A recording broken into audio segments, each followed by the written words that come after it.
शांति। आज 18 जून 2025 बाबा के अनमोल मधुर महावाक्य। मीठे बच्चे, ये रुद्र ज्ञान यज्ञ स्वयं रुद्र भगवान ने रचा है।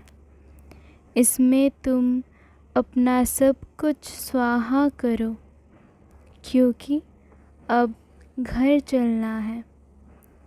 प्रश्न है, संगम युग पर कौन सा वंडरफुल खेल चलता है?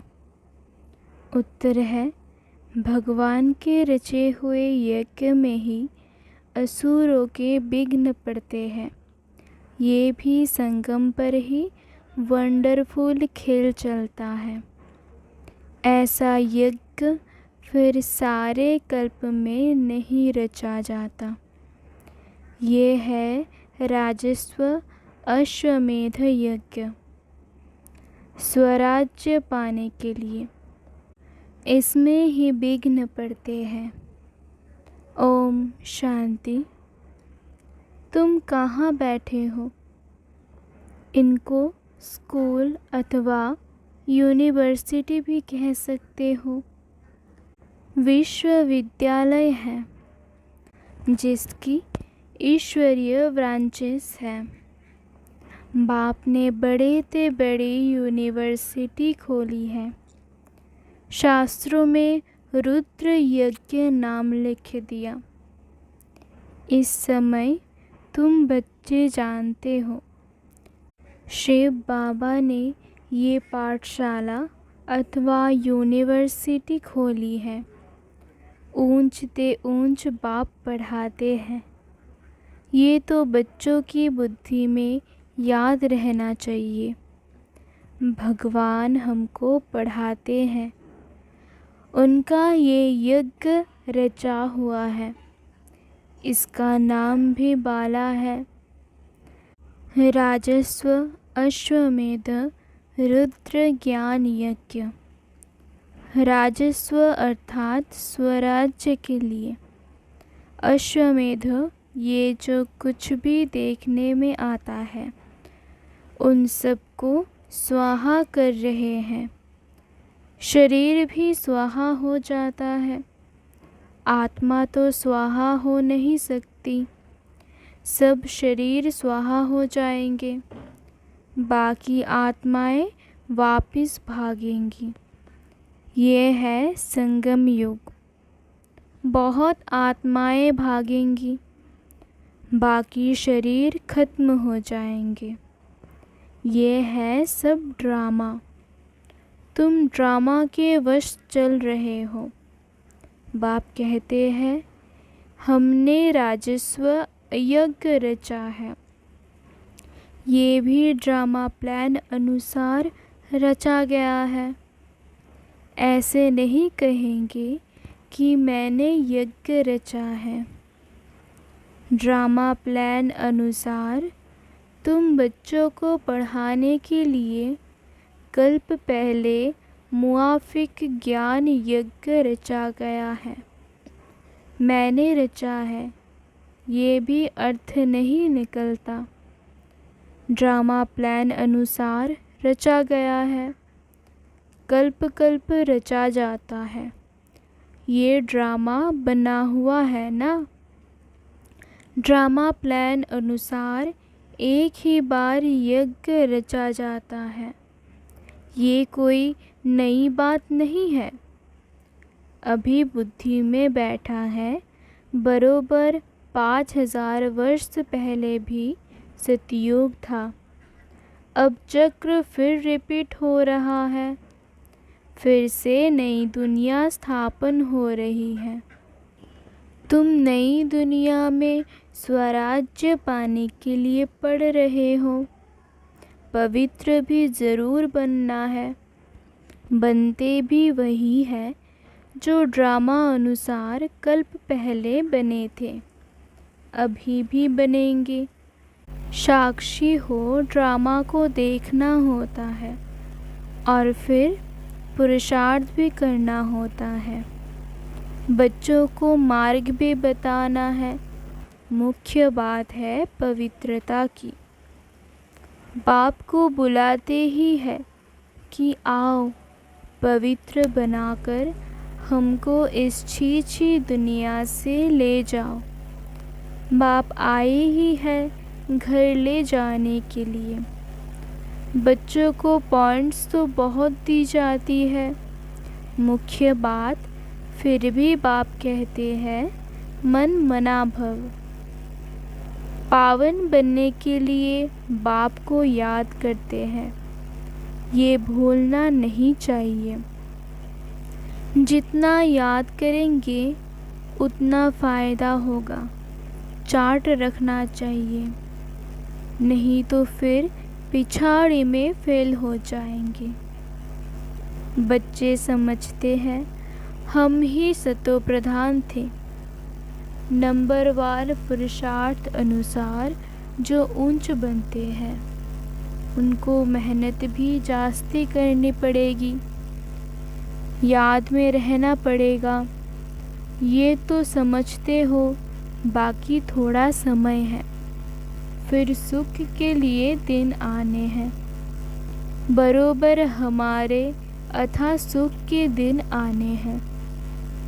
बाप एक ही बार आते हैं, दुख धाम खलास कर अपने सुख धाम ले चलते हैं। तुम बच्चे जानते हो अभी हम ईश्वरीय परिवार में हैं, फिर दैवी परिवार में जाएंगे। इस समय का ही गायन है, ये संगम ही पुरुषोत्तम ऊंच बनने का युग है।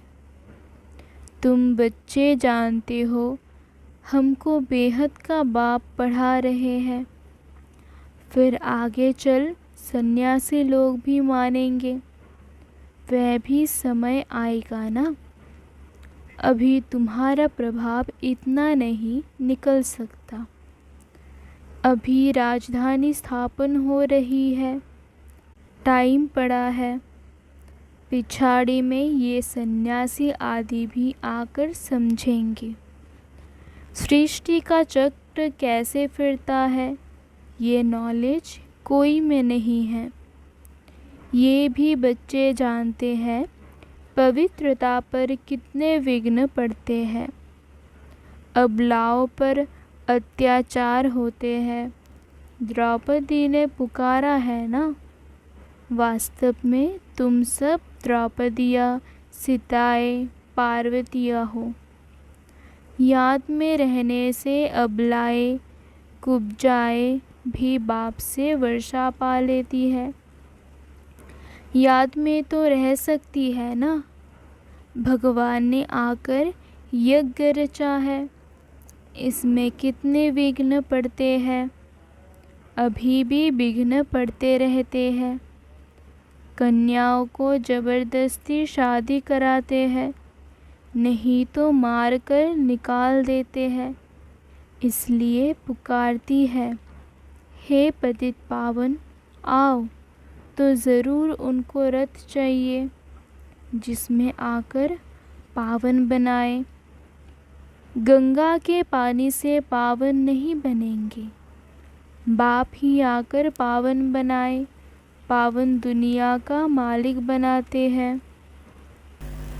तुम देखते हो इस पतित दुनिया का विनाश सामने खड़ा है। क्यों ना बाबा का बन जाए, स्वाहा हो जाए। पूछते हैं स्वाहा कैसे हो, ट्रांसफ़र कैसे करे।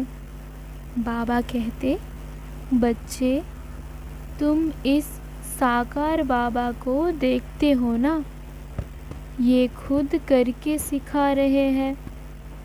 जैसा कर्म हम करेंगे हमको देख और करेंगे। बाप ने इनसे कर्म कराया ना, सारा यज्ञ में स्वाहा कर दिया। स्वाहा होने में कोई तकलीफ़ थोड़े ही है। ये ना बहुत साहूकर ना गरीब था, साधारण था। यज्ञ रचा जाता है तो उसमें खान पान की सब सामग्री चाहिए ना। ये तो ईश्वर यज्ञ। ईश्वर ने आकर इस ज्ञान यज्ञ की स्थापना की है, तुमको पढ़ाते हैं। इस यज्ञ की महिमा बहुत भारी है। ईश्वर यज्ञ से ही तुम्हारा शरीर निर्वाह होता है। जो अपने को अर्पणमय समझते हैं, हम ट्रस्टी हैं, ये सब कुछ ईश्वर का है। हम शिव बाबा के यज्ञ से भोजन खाते हैं। ये समझ की बात है ना। यहाँ तो नहीं सबको आकर बैठना है। इनका सैंपल तो देखा, कैसे सब कुछ स्वाहा किया। बाबा कहते हैं जैसे कर्म ये करता है, इनको देख औरों को भी आया। बहुत ही स्वाहा हुए। जो हुए वह अपना वर्षा लेते हैं। बुद्धि से भी समझा जाता है। आत्मा तो चली जाएगी, बाकी शरीर सब खत्म हो जाएंगे। ये बेहद का यज्ञ है, इनमें सब स्वाहा होंगे। तुम बच्चों को समझाया जाता है कैसे बुद्धि से स्वाहा हो, नष्ट मुहा बन जाओ। ये भी जानते हो ये सारी सामग्री खाक हो जानी है। कितना बड़ा यज्ञ है, वहाँ फिर कोई यज्ञ नहीं रचा जाता है, ना कोई उपद्रव होते हैं। ये सब जो भक्ति मार्ग के अनेक यज्ञ है, वह सब खत्म हो जाते हैं। ज्ञान सागर एक ही भगवान है, वही मनुष्य सृष्टि का बीज रूप सत चैतन्य है। शरीर तो जड़ है, आत्मा ही चैतन्य है, वह ज्ञान सागर है। तुम बच्चों को ज्ञान सागर बैठ पढ़ाते हैं, वह सिर्फ गाते रहते हैं और तुमको बाबा सारा ज्ञान सुना रहे हैं। ज्ञान कोई बहुत तो है नहीं। वर्ल्ड का चक्र कैसे फिरता, ये सिर्फ समझाना है। यहाँ बाप तुमको खुद पढ़ा रहे हैं। कहते भी है साधारण तन में प्रवेश करता हूँ। भागीरथ भी मशहूर है। ज़रूर मनुष्य ही होगा जिसमें बाप आएगा। उनका एक ही नाम चला आता है, शिव, और सबके नाम बदलते हैं, इनका नाम नहीं बदलता। बाकी भक्ति में अनेक नाम रख दिए हैं। यहाँ तो है ही शिव बाबा। शिव कल्याणकारी कहा जाता है। भगवान ही आकर नई दुनिया स्वर्ग स्थापन करते हैं, तो कल्याणकारी ठहरे ना। तुम जानते हो भारत में स्वर्ग था, अभी नर्क है, फिर स्वर्ग ज़रूर होगा।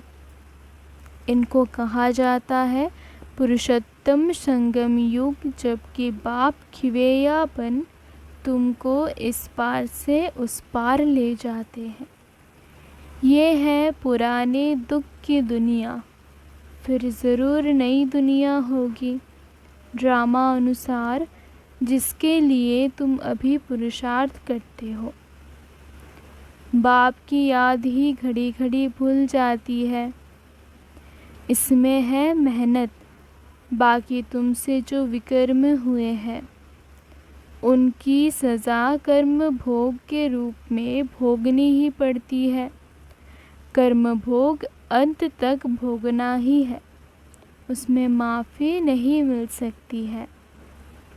ऐसे नहीं बाबा क्षमा करो, कुछ भी नहीं, ड्रामा अनुसार सब होता है, क्षमा आदि होती ही नहीं।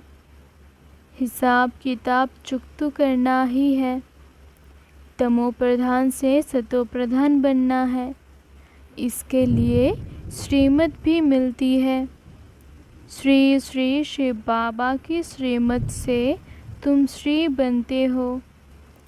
ऊंच ते ऊंच बाप तुमको ऊंच बनाते हैं। तुम अभी बन रहे हो। अभी तुमको स्मृति आई है। बाबा कल्प कल्प आकर हमको पढ़ाते हैं। आधा कल्प उनकी प्रारब्ध मिलती है। सृष्टि चक्र कैसे फिरता है, उस नॉलेज की दरकार नहीं रहती। कल्प कल्प एक ही बार आकर बतलाते हैं कि ये सृष्टि का चक्र कैसे फिरता है। तुम्हारा काम है पढ़ना और पवित्र बनना, योग में रहना है। बाप के बनकर और पवित्र नहीं बनेंगे तो 100 गुना दंड पड़ जाएगा। नाम भी बदनाम हो जाता है। गाते भी है सतगुरु का निंदक ठौर न पाए। मनुष्यों को पता नहीं कि ये कौन है। सत बाप ही सतगुरु, सत टीचर होगा ना।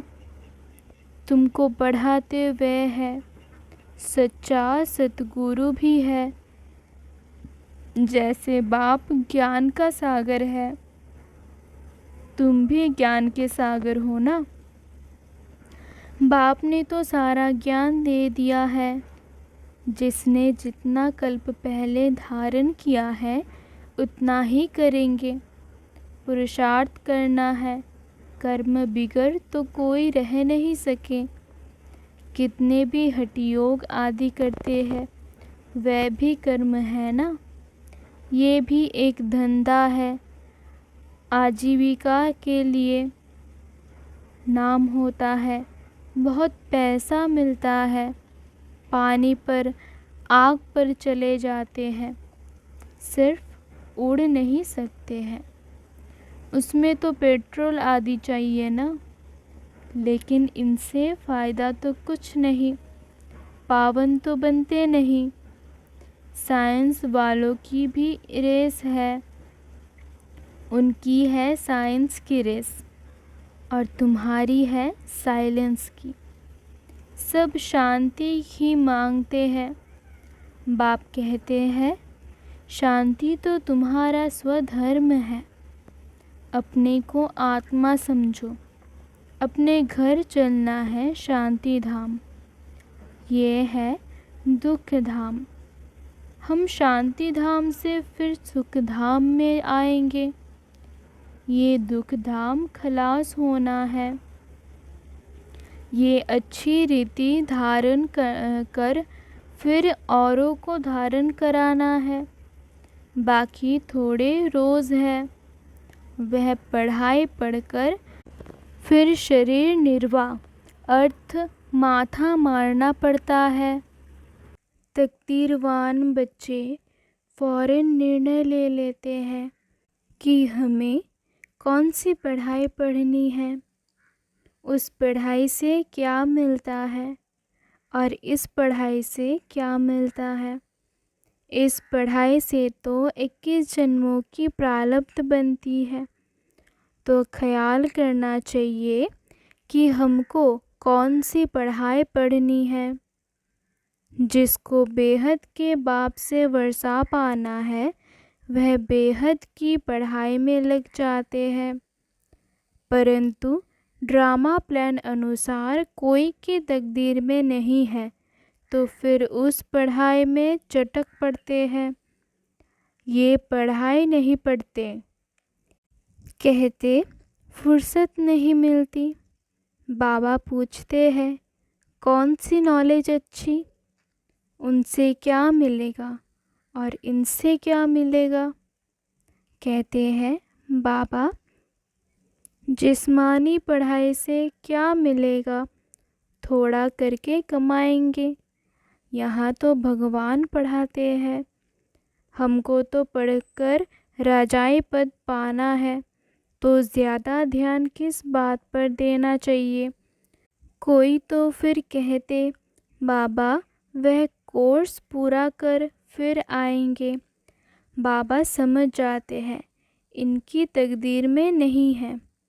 क्या होना है सो आगे चल देखना है।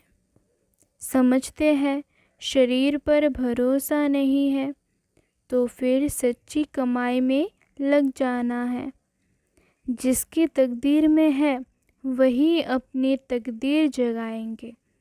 पूरा जोर लगाना है। हम तो बाप से वर्षा लेकर ही छोड़ेंगे। बेहद का बाप हमको राजाई देते हैं तो क्यों ना ये एक अंतिम जन्म हम पवित्र बनेंगे। इतने ढेर बच्चे पवित्र रहते हैं, झूठ थोड़े ही बोलते हैं।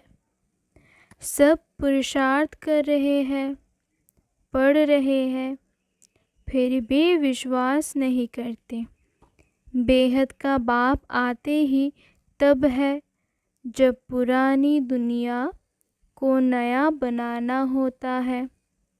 पुरानी दुनिया का विनाश तो सामने खड़ा है, ये बहुत क्लियर है। समय भी बरोबर वही है, अनेक धर्म भी है। सतयुग में होता ही एक धर्म है। ये भी तुम्हारी बुद्धि में है। तुम्हारे में भी कोई है जो निश्चय अजून कर रहे हैं। अरे निश्चय करने में टाइम लगता है क्या? शरीर पर भी भरोसा थोड़े ही है। ज़रा भी चांस गंवाना नहीं चाहिए। किसकी तकदीर में नहीं है तो ज़रा भी बुद्धि में आता नहीं है। अच्छा, मीठे मीठे सिकिलधे बच्चों प्रति माता पिता बाप दादा का याद प्यार और गुड मॉर्निंग। रूहानी बाप की रूहानी बच्चों को नमस्ते। हम सब रूहानी बच्चे भी रूहानी बाप दादा को याद प्यार और गुड मॉर्निंग। नमस्ते नमस्ते नमस्ते। शुक्रिया बाबा, शुक्रिया। धारणा के लिए मुख्य सार। 1.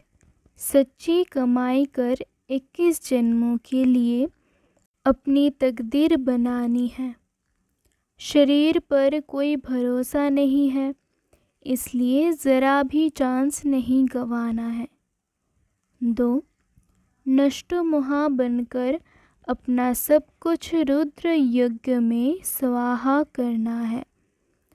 अपने को अर्पण कर ट्रस्टी हो संभालना है। साकार बाप को फॉलो करना है। वरदान।